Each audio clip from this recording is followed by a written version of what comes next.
Bella's lullaby, the most beautiful song on the soundtrack, is playing. The like you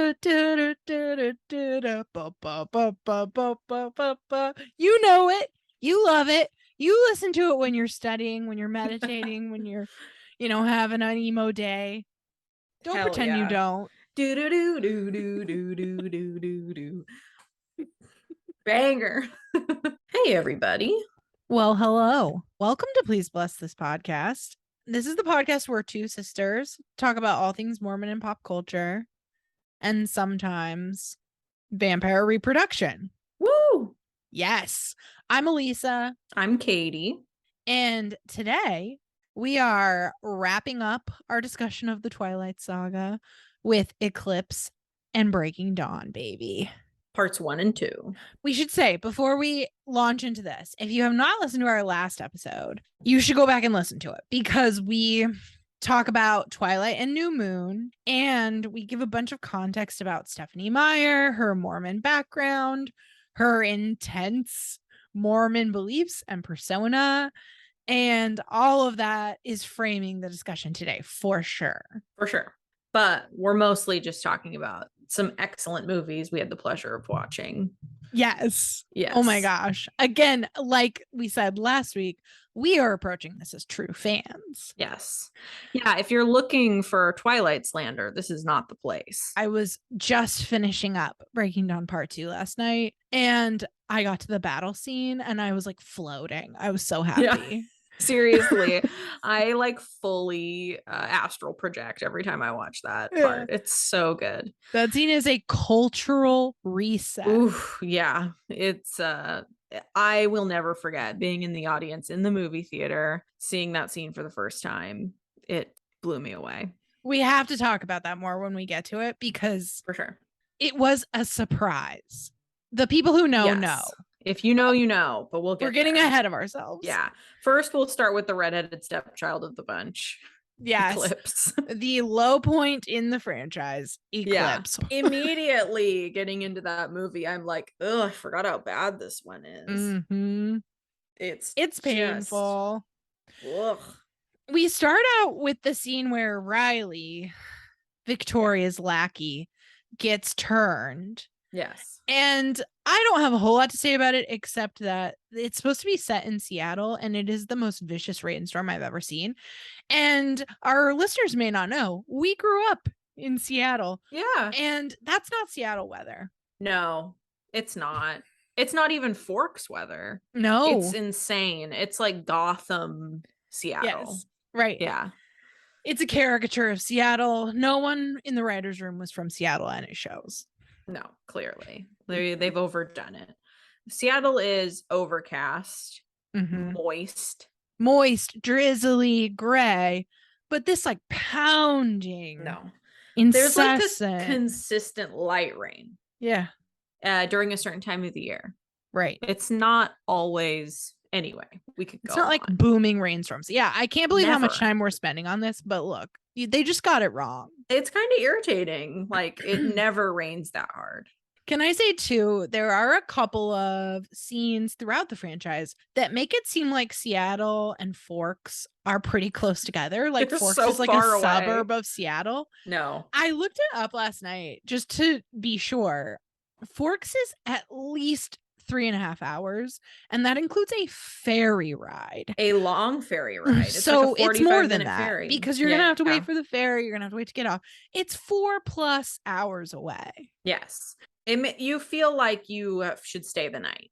Yes. Yeah. When Bella's like, I'm just gonna pop over to Seattle for a minute, I'm like, this is ridiculous. No, come on. You do not pop over. I have been to Forks though. You have?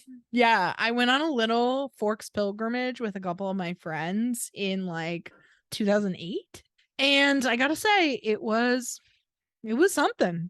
Yeah, it took a long time to get there. Yeah, it's a whole thing. Yeah. I would love to go. I've never had any reason to go. Like, no like fun girls trip has ever come up for me. But I've spent a lot of time in that area for sure. Yeah. That region. Yeah, we went to La Push. We saw Bella's high school. I mean, it's all there. It all exists. That's pretty cute. It was pretty cute. Anyway, I love how we're true fans. We will not slander. And we've just spent the first 5 minutes being like, get it right. I mean, and I think I'm pretty much mostly going to talk shit about Eclipse. Like, Yeah. there's not a lot of redeeming qualities. Weak Like, you have link. to watch it. And it's funny. Mhm. There is that cult value because there's a lot of funny moments, like there For are sure. throughout. It's But camp. it's very camp, but it's also boring. Riley and the newborn army in Victoria, it's boring. Nobody cares. It Mhm. should have been wrapped up in New Moon. We should Yep. be moving on. The fact that they recast Victoria in Yeah. New Moon. So, you know, they have one actress playing her in Twilight. They bring in Bryce Dallas Howard in New Yeah. Moon. Though Bryce Dallas Howard, I don't even know if she has a single line in No, New she Moon. doesn't She just speak. runs through the woods. In Eclipse, she has maybe 6 lines Yeah. and no character development. Like, it's just why? Why the recast? What was the point? I don't know. Why is she still here at all? Yeah. It's definitely a case of Stephenie Meyer getting the movie deal with the book deal. Mhm. You know, I think she was really like pumping out content. Mhm. And she definitely could have done a better job with this portion of the story. It's Yeah. just boring. It goes on and on. Developing Victoria's motivations. And also, there are some real holes. Like, all of a sudden in Eclipse, Victoria is this looming, imminent threat. But in New Moon, Bella had been abandoned by the Yeah. Collins. Why didn't Yes. Victoria strike then? Right. And they had been so comfortable leaving her with the werewolves. It just doesn't add up. What did I say about this movie? Oh, Eclipse, already infinitely hornier than New Moon. Yes. I think it's when we first see Bella and Edward, they're laying in the meadow, you know, Mhm. The meadow. the meadow. Capital T, capital M. Yeah. And they are just talking this close to each other the whole time. Yes.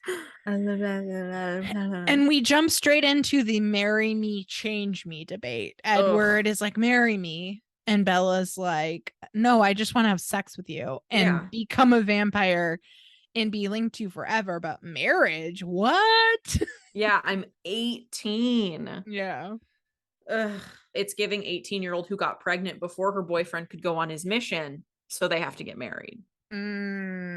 Which is the talk of the town when they do eventually get married. Yes, Anna Kendrick's character is like, do you think she'll be showing? She is such a bitch. She's so terrible. She's not Anna Kendrick friend. just playing herself. True. I feel like in Eclipse, both Edward and Jacob are on terrible behavior throughout. Yeah. Edward being possessive, obviously, and Jacob is just crossing so many boundaries and like assaulting Bella, kissing her against her will. Yeah. Like he wants her to actually want to kiss him. And so at one point she says, I want you to kiss me, in order to like get what she wants from him. Like it's so gross. It's dicey. There's a scene early on where Jacob finds out that Bella's gonna turn into a vampire after graduation, because that's the plan at that point, right? The Volturi are coming any day, gotta turn her. And he freaks out. He's like, I didn't know it was so soon. And then he says, like, it'd be better if you were dead than if you became a vampire. And to me, that had big Mormon energy. Yeah. Mormons love to say it'd be better if you were dead than XYZ. Than that you were gay, than that you had sex, than that you left the church. Yeah. Yeah. It just felt spot on.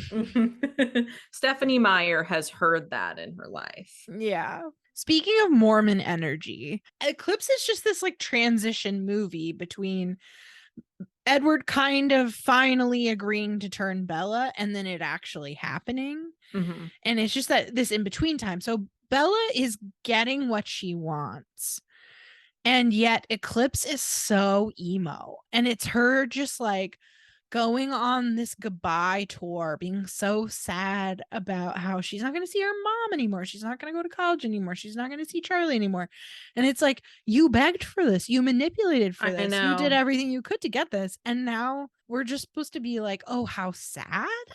And as the viewer, you feel conflicted because, like, obviously, as viewers, we're rational, mortal beings. And we feel like, oh, I would feel very conflicted about never being able to see my family again. Like, that would probably trump my relationship with my boyfriend. Sure. You know, I had a similar thought though when she ends up going through with it. Like she has Renesmee, she turns into a vampire, and then it's like, well, we have to tell Charlie you're dead. Mm-hmm. And it's just like, you really are okay with this. Yeah. Like, You really didn't think this through.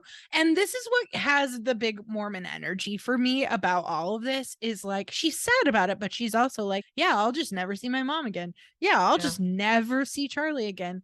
And there is this kind of Mormonness to that. Like, you have this higher cause, right? Like, I'm going to be eternally linked to this person, this group. And so that means, you know, I gotta cut the fat here. Right. I'm creating my own eternal family. Yeah. And we're going to be in the celestial kingdom, and these folks can't make it. So bye-bye. I'll never see you again. Too bad. Love you, but yeah, there's nothing I can do about it. Nah. You make me feel like some kind of villain trying to steal your virtue, Bella says to Edward. So Edward's a virgin. Yeah. And to be clear, so he's lived with Carlisle and lived the way of Prophet Carlisle for this whole time, or most of this time, for over 100 years, meaning that he's a vegetarian. He only eats animals, and he doesn't, or only animal blood. He doesn't drink human blood. But we find out he did at one point pursue like a regular vampire life because he grew to resent Carlisle. So Edward would sooner drink human blood and kill human men than have sex with a woman. Ooh, way to connect that. Yeah. Big Mormon energy. Big Mormon energy. Was that in this movie, or do we that find was that in out? That's in Breaking Dawn Part 1. Okay, we'll move on. That is a very funny part of that. But Katie, whoa, I got chills when you linked that up. Homeboy is so afraid of sex. Yes, he's so afraid of sex. What is going on? And he and Bella have a conversation the night that they have like the house to themselves, and they're rolling around in this bed. And she tries to start taking their clothes off, and he's like, whoa, stop. And he says to her, he doesn't want to have sex with her to protect her soul. Yeah. He's like, my soul's already lost, but I'm going to do whatever I can to protect yours. Oof. So we're talking the fate of her soul here when we're talking about them having sex. Oof. Whatever. Always bugged the hell out of me. Even as a teenager reading these books, I remember just being like, ugh. Way to just like infantilize women. Yeah. And like having Mormon women in my life who were like, isn't it great? Really, you know, thinking Edward was just this wonderful male character. And I was just like, whatever. Nobody wants that. I talked to a good friend of mine about this. She grew up Baptist. And when I told her we were doing a couple of episodes about the Twilight Saga, she was like, oh, I loved those as a kid growing up Baptist. You know, I loved that they were books that celebrated the rewards of waiting. Ooh. That was the phrase she used, which funny. I loved. I was like, can I please steal the rewards of waiting? And so it's not just Mormons, obviously, who have these ideas about purity and sex and your soul. But one thing this friend of mine has told me before that I love, that makes me feel linked to her as a Mormon. She said that growing up, when she would want to like read things, watch things, do things that her parents thought were not like in keeping with their faith, her mom would say, what if Jesus comes back while you're doing that? So my friend's like big memory of that is she wanted to like see this rated R movie, and her mom was like, what if Jesus walks into the theater? See, and to me, I just had such a different mind as a teenager. I would have been like, oh, well, I don't think Jesus would care. I'd be like, of all the things going on in the world, the R-rated movie? Oh, I'm good. That's funny, because to me, I would have been like, oh my goodness. I cannot be at this movie when Jesus comes back. He will be so mad at me. I was much more motivated by what my parents thought. You know, so it's like, what if your mom was in the room? Would you say that if your mom was in the room? It's like, no, of course not. But yeah, Edward's a virgin, so Bella's engagement ring, the Party City engagement ring, It's a little over the top, I gotta It's say. hideous. I guess that Stephenie Meyer has explained, I mean, maybe she explains it in the book or describes it in the book, I should say, but she's at least described it elsewhere. And it's supposed to be like an oval shaped Victorian era engagement ring. And so this person on TikTok did like a what we could have had versus what we got, you know? And there are like all these beautiful examples of like actual rings that like actually fit the idea Yeah. that Stephenie Meyer had in her head, but instead we get this weird little like rhinestone looking costume jewelry. Yeah, it's hideous. It's odd. I will say some Mormon-y stuff in this movie that I was thinking about with like women and women's roles. So we get the Quileute legend about the vampires attacking the tribe and the tribesmen turning into wolves. The vampires are about to destroy the whole tribe, and the chief's wife kills herself, and her blood distracts the vampires so that they can be defeated. Yeah. So women can play a role here. They can literally kill themselves for the men in their lives. Isn't that inspiring? Yeah. And what is it with that? Throughout, Bella talking about to die for the person you love. And it's like, why is it coming to that? You're 18 years old. Well, it's coming to that because Stephenie Meyer believes that that's what love is. Yeah, it's true. Again, in our previous episode, we read a pretty chilling quote from her about how like love is hurting yourself before you'd hurt someone else. I mean, yikes. What? It's coming through. Yeah. Also in the womanhood realm of this story, we get a little insight into why Rosalie hates Bella so much. Oh, yeah. And it's because Bella is giving up the possibility of being a mother by becoming a vampire. Louise. Yeah. It's a little heavy-handed. Right. What you know. Poor Rose. She had a really tough go. That's what I love about Breaking Dawn, the Breaking Dawns, how we get some backstory of these folks. I feel like that is what we desperately needed in Eclipse for Victoria. Like, why can't we know a single gosh darn fact about this person? A little backstory. Give her a couple lines, for crying out loud. You know, but then they make up for it in Breaking Dawn. There's a lot of fun little They really do. Winding out Eclipse, we have a battle between the newborn army, the Cullens, and the wolves. I have to tell you, I found it so boring that I spent that entire quarter of the movie just looking up relationship timelines of Kristen Stewart and Robert Pattinson to remind myself of when they dated, the cheating scandal where Kristen Stewart got caught cheating. Yes. How they broke up, got back together right before the press tour for Breaking Dawn 2. So they were together again when they were like going to all those premieres, and then broke up again pretty much right after. So messy. I love how messy they are. Wild. I hope it was real. Yeah, me too. I want that for them. So that's Eclipse. That's Eclipse. It was bad. A dud. You can pretty much skip it. But then we get into Breaking Dawn. Now, I brought my old humongous hardcover copy of Breaking Dawn just because later I want to read a little something from it. You have to.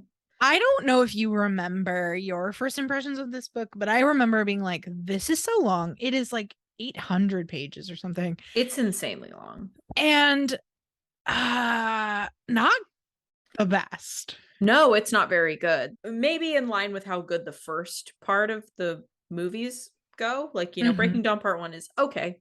Breaking Dawn Part 2 is excellent. Yeah. But I think a big part of that is the changes that the producers and the director made and the writers. I mean, they literally changed some things that make it so much better and so much more interesting. Right. When you look at the entirety of Breaking Dawn, this is pretty much Breaking Dawn Part 1. Yeah. And this is pretty much Breaking Dawn Part 2. Yeah. So like in the actual book, nothing happens. That's kind of the whole point of the end of Breaking Dawn. Right. It builds up to something that doesn't happen. I know. But in the movie, they give it to you. they give But it to you. again, we're getting ahead of ourselves. Let's talk about the first one. I was going to mention something. I watched the extended editions of Eclipse and Breaking Dawn Part 1. Same. I couldn't find Breaking Dawn Part 2 extended, Same. unfortunately. But one thing I noticed, and this might be in the regular cut, but I noticed in one of the first scenes, maybe the first scene, they're panning over Jacob Black's house.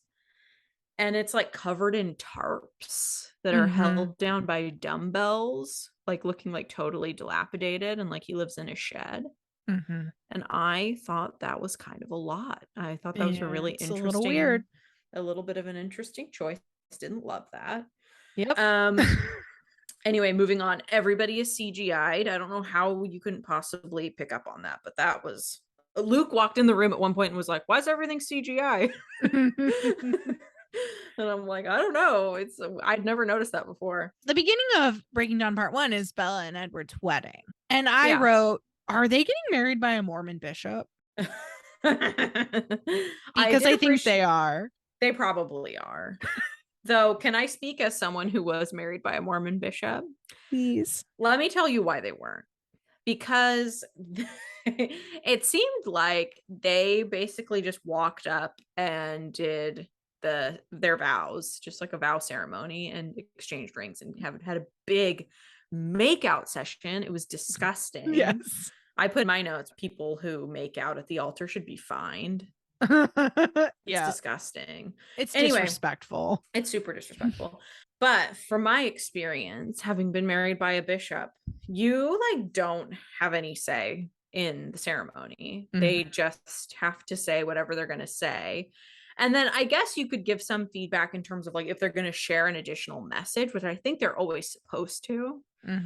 Which in my case, I didn't. I expected them to just like keep it really brief.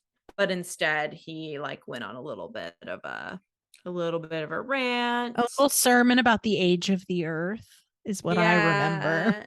Yeah, I actually talked to a Mormon bishop once about what the kind of leeway they have with performing marriage ceremonies. And he told me that technically you're supposed to only marry people in the church, and like in a Mormon church. Yeah. And you have to say some specific things. Like you have to specifically call out this marriage is for this life only. And like a few other things. Like you can't deviate from some of that. Which was great. Which is pretty bitchy, pretty petty. For sure. I know. In retrospect, there's a lot of things I would have changed about my wedding, which unsurprising when you get married at 20 that you would then look back 10 years later with some regret. Sure. But yeah, that's near the top of the list, talking about coming from the rib of Adam and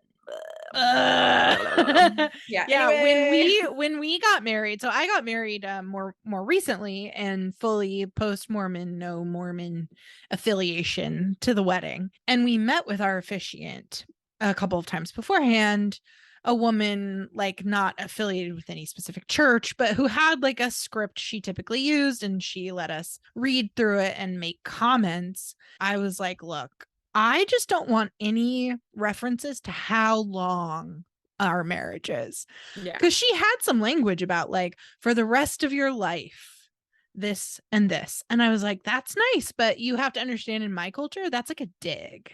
Yeah. So the rest of your life is nothing compared to what the Mormons think they're getting. So like, can we just not don't make even any temporal time-based references? And she was like, okay, you got it. Got it. Yep. That's so nice. It was nice. She did mispronounce my name during the wedding ceremony, so like not a perfect story, but she sure did. Let's not get carried away. And your lovely husband corrected her. Yes, called it out in the moment, was like, no. Yeah. Stop the wedding. Something tells me it won't be the only time he corrects someone. Anyway, Bella and Edward get married. The speeches are inane, like ridiculous. Totally. I'm like, does anybody know each other here? They're just like rambling nonsense. And it's like out of character. Like you can tell they're trying to be funny. Like they were trying to come up with like funny things, but it's just like, Yeah. Bella's dress is almost a perfect Mormon wedding dress if the neckline were adjusted a little bit and the back wasn't Sheer. like a big peekaboo sheer back. Mm-hmm. But otherwise, great long sleeves. Mm-hmm. You could wear that in the temple, baby. You could wear that in the temple. So they get married. They go on a honeymoon. And the honeymoon is where shit gets real. Yeah. Finally, all this buildup, right? To them finally having sex. And we're there. It's happening. Let's talk about the book version first. Oh, tell me. So I had vague memories of the sex scene in the book because there's so much buildup. You've read so many pages. It's all about getting to this point where they finally consummate, seal the deal. And I remember being like, wait, it was nothing. There was nothing. But it's even worse than I remembered. Not only is it nothing, it's very preachy. Breaking Dawn, page 83. We're already at the sex scene. This is Bella. I was freaking out because I had no idea how to do this. And I was afraid to walk out of this room and face the unknown, especially in French lingerie, because Alice packs her all this French lingerie, right? Right. I knew I wasn't ready for that yet. This felt exactly like having to walk out in front of a theater full of thousands with no idea what my lines were. How did people do this? Swallow all their fears and trust someone else so implicitly with every imperfection and fear they had, with less than the absolute commitment Edward had given to me. Wow. What? And that's so funny coming from her too, because she's been like asking for it. Yeah. How could you possibly have sex with someone before you have committed all of eternity to them? Wow. How? I don't know. If it weren't Edward out there, if I didn't know in every cell of my body that he loved me as much as I loved him, unconditionally and irrevocably, and to be honest, irrationally, I'd never be able to get up off this floor. But it was Edward out there. So I whispered the words, "Don't be a coward," under my breath and scrambled to my feet. So she goes out, they meet up, yada, yada. Not a whole lot happens. They're just bopping around. And then it gets to the moment. This is it. I promised we would try, he whispered, suddenly tense. If I do something wrong, if I hurt you, you must tell me at once. I nodded solemnly, keeping my eyes on his. I took another step through the waves and leaned my head against his chest. Don't be afraid, I murmured. We belong together.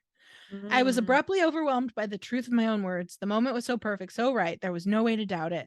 His arms wrapped around me, holding me against him, summer and winter. I felt like every nerve ending in my body was a live wire. Forever, he agreed, and then pulled us gently into deeper water. That's it. Do they have sex in the water? That's it. He wakes up the next morning in the bed and it's all jacked up because they had wild sex, but we don't hear anything about it. We know nothing. The only other reference we get, a couple of pages later, she says, it had all been simpler than I'd expected. We'd fit together like corresponding pieces made to match up. This had given me a great satisfaction. We were compatible physically as well as all the other ways.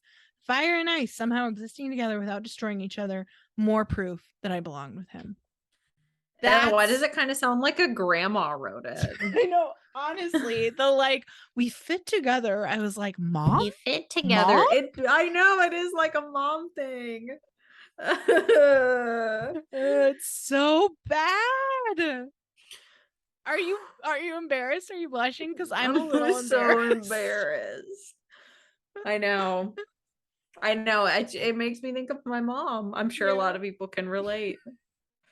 It's so cringy. And how did millions of readers who had been anticipating this moment not just rise up at the disappointment that sex scene is? I know. We'd been give us a little. Is it really that too much to ask? Does not exist. Crazy. Huh. Well, good for them. And honestly, in the movie, it's not like we get that much more. We get a couple little glimpses of them in an intense embrace. It's pretty clear they're not clothed, but we're not really seeing a sex scene. No. And look, I don't need to, I'm not looking for Bella and Edward porn here. I'm just saying, if the whole crux of this franchise is the coming together of these two people, Yeah. you gotta have something. It's sacred, Elisa. It's about the rewards of waiting. Wow. So they have sex, and then very quickly afterward, Bella gets sick while she's eating some chicken and realizes she's late for her period and realizes she's pregnant. And there's a terrible scene where she's standing in front of a mirror with Edward and she's rubbing her completely flat stomach, and Edward's looking like in terror, like, oh my gosh, I can't believe you have a child in there. It's so you can so clearly tell that there's a child in there. It's horrifying. And yeah, so she has this fast growing mystery monster child growing inside of her. Gets pregnant the first time she has sex. In case you thought you could have sex without consequences, Yeah, Stephenie Meyer wants you to know you're wrong. you better be married. Yeah. And even then, be ready. Yeah. So they rush back home. This fetus is growing so fast. And it's like starving Bella, breaking her ribs. Like her life is threatened. Carlisle's like, your heart's going to give out before you can even deliver at this rate. This is not a viable pregnancy. Right. And Bella's just like, I don't care. I'm going to die for this baby. Right. Or I'm strong enough. Yeah. Which. But there definitely seems to be a point of acceptance by her that, like, she will not survive this. Like, she's saying to Edward, like, you take care of the baby. Yeah. I'm so sorry, I'll be gone. And feminist critics have rightfully come for this book as extremely anti-abortion, extremely anti-choice. Yeah. And I think that that's a fair critique. Absolutely. However, Bella survives. She does. She does. I mean, she dies. She survives as a vampire. Yes. She, in the 11th hour is turned into a vampire by Edward just in time to save her body for its eternal purpose. Yep. But yeah, still, this baby, very much a mystery. Very much, is this going to be like a literal monster? We don't really know. What we do know is that they're talking about names. And they are talking about if it's a girl, they're going to combine the mother's names, Esme and Renee. And I remember reading in the book using the names of Edward and Bella's moms. Aw, Esme, Renee. And then page turn, Renesmee. Yeah. Renesmee. That's the true horror of this whole saga. But giving your kids absurd names, extremely Mormon. Extremely. Yeah. Funky, weird, made up, combining two names into one. Mm-hmm. It's cute. What are the weirdest Mormon names you know? Bobette? Is that real? Is that not just a thing Dad would Bobette. say? No, it's a real name. Gosh, why am I blanking? I can only think of like using like general authorities surnames as first names. McKay, or like Oaks, McKay, right? Or Hinkley. like scripture names like Ammon or Teancum. Yeah, Teancum. That's hardcore. Or there's like the Frankenstein-y names that are like four names pushed together, like McKinsley. Sure. Yeah, that's beautiful. Using Y instead of I in traditional names. EIGH at the end. Like let's just really make it complicated. Yeah. Yeah. So Renesmee. Sure. I've seen worse. Utana. Sure. That's a good one. So we can't wrap up breaking down part 1 without also mentioning Jacob's role in all of this. So at the very end of the movie, Bella is transitioning into a vampire. She's down for the count. Yeah. Renesmee is alive. She's in Rosalie's arms. Jacob thinks Bella is dead. He thinks Renesmee is a monster. He's like, as one of the wolf leaders, it's my job to kill this baby. Yeah. So he stalks into the house, presumably to murder a baby. They lock eyes with each other, and he is in love. Yeah. He He has imprints imprinted on a on baby. a brand new baby. This full-grown man and this tiny little baby. I have to say, you are slipping into your Warren Jeffs voice every now and then. Tiny little baby. That was a very Warren Jeffs Yeah. voice moment. Sorry. It's just become second nature for me. Yeah. So what that means for those who aren't up to Fucking speed on psychos. all the wolf lingo, to imprint is a special werewolf thing where they meet somebody and they are just loyal to them like a dog. Mm-hmm. Isn't that something? And love them above anybody else, like would do anything for them, absolutely would die for them, can't be apart from them. Mm-hmm. But And it's not a sex apparently, thing. but it seems that at one point it will become that. Yeah. At the end of Breaking Dawn Part 2, Alice has a vision, right? Where she sees grown-up Renesmee and Jacob, and they're cozy. They look romantically entwined. And then Jacob says to Edward, should I start calling you dad now? And what if Renesmee's not into it? Right. Like she has no choice. What then? I just don't know how Stephenie Meyer's editors didn't get their first draft of this and go, no, we're not doing that. Right. Bad he can move. be like another parent. Yeah. Or something. This is going to overshadow almost everything else.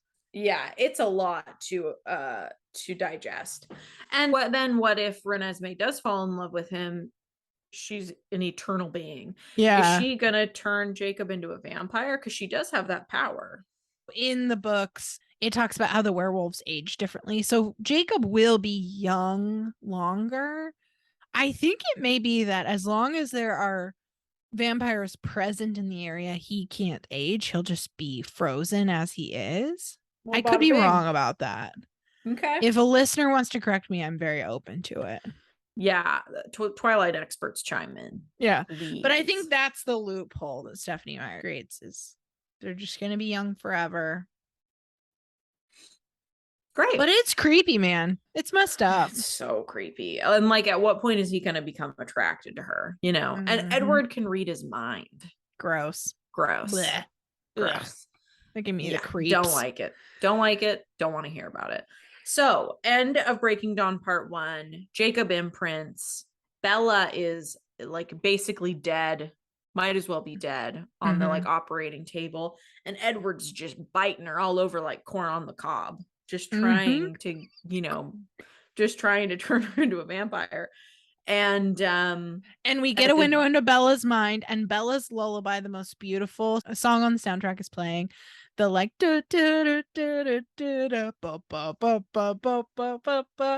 know it, you love it, you listen to it when you're studying, when you're meditating, when you're having an emo day. Don't pretend you don't. Do do do do do do do do do do. Banger. Beautiful. But anyway, so yeah, she's got all these synapses firing inside of her, and then it like pans out, and she's getting all beautiful. You can like see her hair is like getting beautifuler, and then suddenly there's makeup on her face that wasn't there before. And then her eyes fly open and they're red. Blood red. End of movie. Film. Great end. I'll give him that. And then we jump straight into the beginning of Breaking Dawn 2, which picks up in that exact moment. Yes. Bella is awake. She's a vampire. She's looking around. She has like supervision now. She can see all the like grains in the carpet, all the, particles in the air. She's just super woman. She is tuned in, man. Yeah. Yep. And she's extra strong. So she gets up, she hugs Edward, and he's like, oh, you're so strong. You're going to crush me. Yeah. The tables have turned. Yeah. And what a thrill. I remember seeing that in theaters and just being like Maybe even more so. I mean, more so than when the first time they had sex, because like whatever a sex Yeah. scene, but like Bella is a vampire now. Yeah, We it's have been major. waiting. It's so major. We And have been waiting, and yet also it's a little disappointing because Bella's vampire superpower, we come to find out, is that yeah. she has a lot of self-control.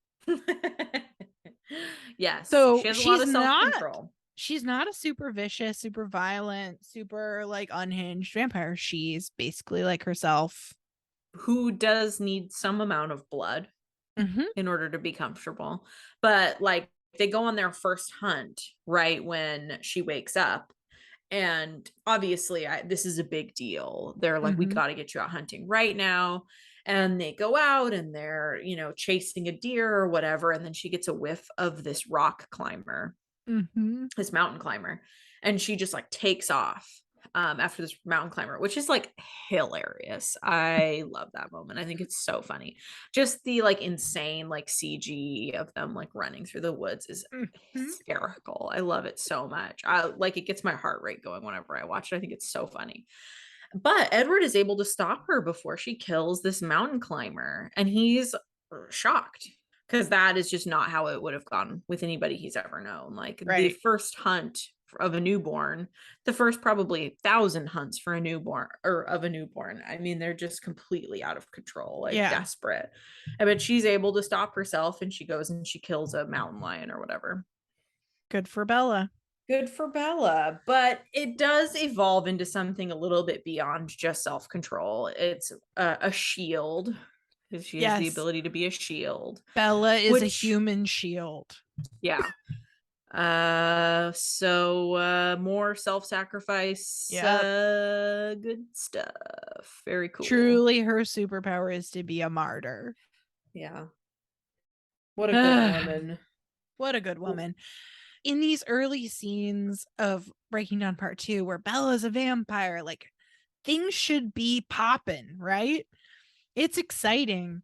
I was so bored by the Cullens and Bella. Like they're just always standing around. Edward's playing a tune on the piano. Everybody's standing in their little pairs just staring at each other. I'm like, go out and fuck some shit up, you guys. You are the most powerful people in the world.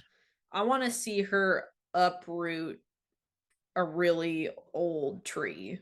Yes. I want to see her pick up a house. I mean, go freak out Jessica, like yeah, that would get be back awesome. at her for all of her shenanigans. Do something. The worst. Yeah, it's true. Do nothing. There's a lot of sauntering around. Oh, she's also able to see Charlie again. She just has all the self-control. So like all these consequences of becoming a vampire turn out to be moot. It just seems like, okay, nothing's left to happen. Like the story's pretty much over, which in the book, it basically is. Yeah. Until CGI Renesmee. Irina, one of their like sort of vampire pals, relatives, comes to town to visit and to make peace with them because she hates the wolves. She's mad at them for being friends with wolves. Whatever.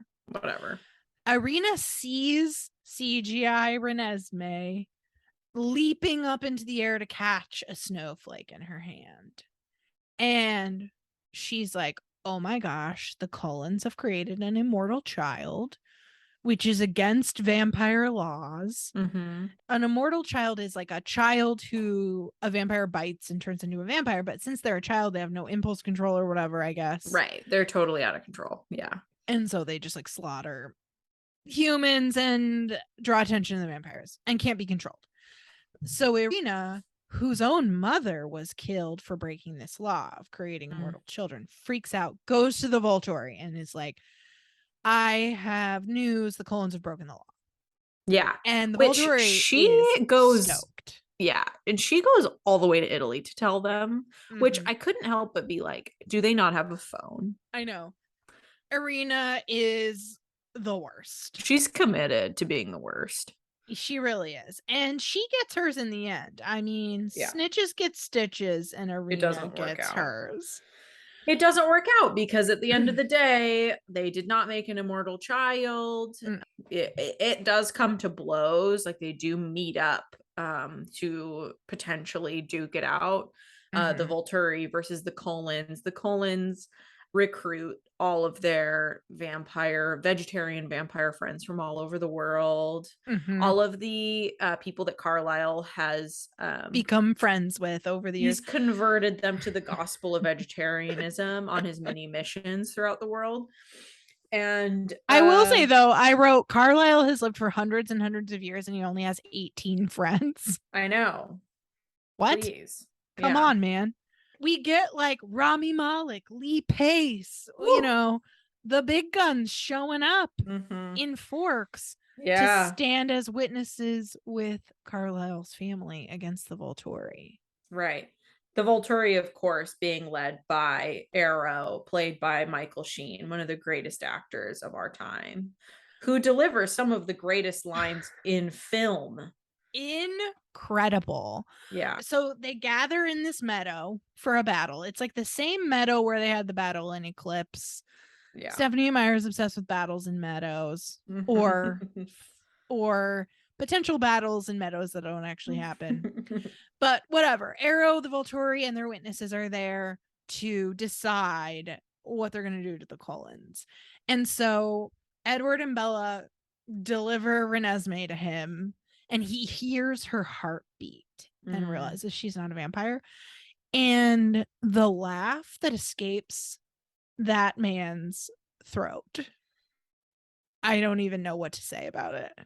It's unlike any sound I've ever heard come from another human body. Like, I almost want to try to do it, but I don't want to disrespect Michael Sheen like that. I feel like I could very quickly find it and we can play it.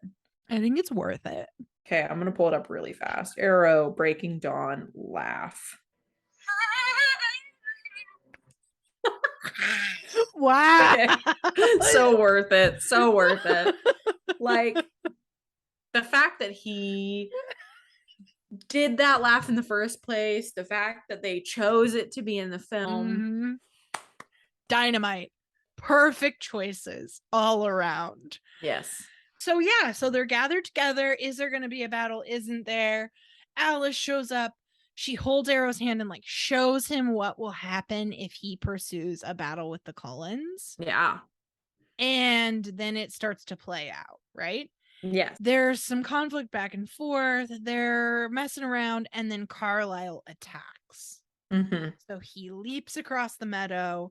Arrow leaps toward him. When the bodies come down, Arrow is holding Carlisle's head in his hands, smiling like a freaking ghoul. Yeah, Esme lets out a silent scream, which is kind of weird. It's kind of freaky, honestly. But that's the moment in the theaters where I was like, whoa, what? Yeah, on my feet.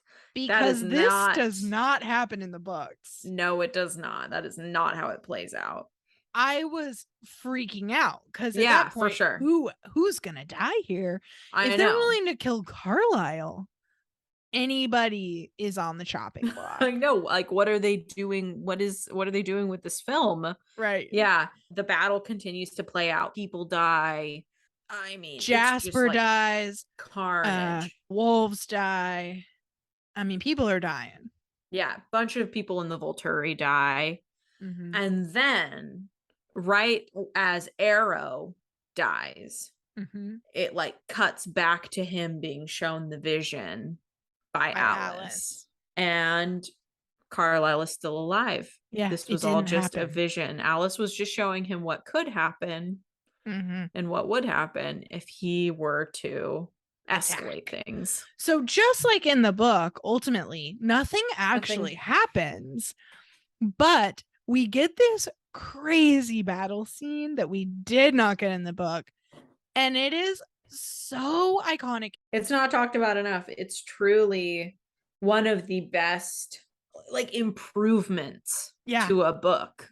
Like, yes, so often the movies are so much worse than the book, but in this case, they made it so much better. It would have been really boring Yeah, there's had nothing they there. just followed the book. Yeah. I mean, I remember having read the books when they announced that Breaking Dawn was going to be 2 movies, and then I saw the first one. I was like, what is left? Yeah. And they delivered. They delivered so hard. I just love it. I have so much love for this movie. I do too. Just the other day, I saw someone on Twitter, just a random person being like, I just watch this scene whenever I want to be happy, and it was the battle scene from Breaking Dawn Part 2. And I went to like it, and I saw that you had already liked it. It's so true. It's It is just like perfect. pure serotonin. Yep. Yeah. So, the battle doesn't happen. There's a little twist where this half vampire man shows up to confirm, hey, I'm like Renesmee. I grew to adulthood. I'm half vampire, half human, and also immortal. Whatever. Okay. Yeah. It's all good. It's He's all like, good. I can eat human food or drink blood. Mm-hmm. I don't have to have one or the other. So Yeah. like, he's not like a danger to anybody. Bada bing, bada boom. I will say, though, that the Volturi leave, but this can't be the end. I mean, like, No. if anything, they're going to rally their strength more so that the next time they come against the clones, like the clones have revealed all of their powers now. Yeah. So I was sort of like, this is a little short-sighted. Like, this is your chance to end things. And you're choosing not to. And I will say the little Transylvanian vampire characters say the same thing. They're like, this is it. We've got them on the run. We got to do it. And I love those little creeps. Me too. They're the coolest. Yep. They're the OGs. I know. Yeah, would love to hear more about what happens down the line. Stephenie Meyer, can we get like an actual update on this story and not some stupid gender bent bullshit? Please. But, instead of rehashing Twilight again and again, just give us a new story. Yeah, the Cullens are still alive. Yeah. Our ears are open. Our hearts are open. I'm ready. I was thinking about, I realized that Twilight came out in 2008. Wow. Time flies when you're living and breathing. And it just starts going faster and faster as you age, and the days get shorter, and what's really going on, Wow. What is there to do but rewatch these films and let them bring you just a little bit of something, make you feel so. I can't even. Katie. Anyway. I will say, on a final note, this episode is coming out the week of Halloween, days before Halloween. And I hope you've enjoyed our extra spooky content in the month of October. We've really brought the ghosts, the vampires. We love to see it. But even though Halloween is coming and going, we love this content. So if you want to send us more ideas related to Twilight, send us your ghost stories, send us your paranormal experiences. Yes. We are here for it. We are year-round spooky sisters. Yeah, we sure are. So there is no season for such things. Absolutely not. Just bring it on. Send us emails at pleaseblesspod@gmail.com. Follow us everywhere at pleaseblesspod. So that's Instagram, TikTok, Twitter. You can like and subscribe on YouTube. You can what else is there more? Is that everything? Oh, rate and review, my friend. Please do.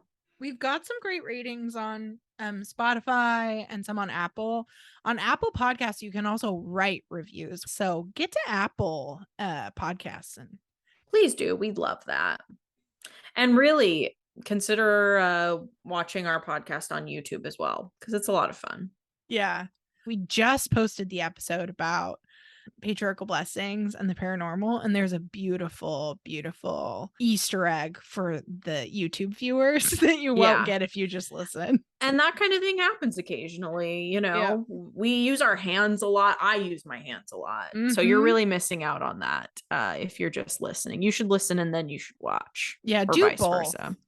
Yeah, listen in the car, watch before you go to bed at night. Well, please bless Stephenie Meyer, I guess. Yeah. But mostly, please bless Robert Pattinson and Kristen Stewart. And please bless this podcast. Amen.